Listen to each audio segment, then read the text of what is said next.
Yaqin insoningizni yo'qotdingiz. Farzandingizni yo'qotdingiz. Homilangizni yo'qotdingiz. Shunday holatlarga tushganmisiz?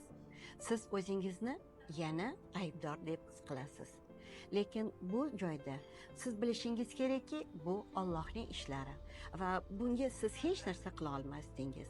Shu kabi holatlarda aybdorlik hissini siz o'zingizda his qilgan saringiz tushkunlikka tushib ketasiz.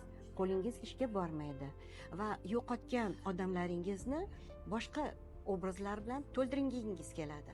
Ish bilan to'ldirgingiz keladi yoki yana boshqatdan homilador bo'lgingiz keladi yoki bolalaringizga, xo'jayiningizga va ishxonaga ko'proq e'tibor berishni xohlaysiz.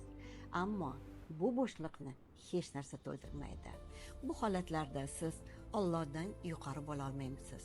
Bu Parvardigorning ishlari va yo'qotgan insonlaringizni esa qalbining tanlovi, Allohning ishlari. Shuni anglolsangiz, aybdorlik hissidan ham, tushkunlikdan ham chiqib keta olasiz.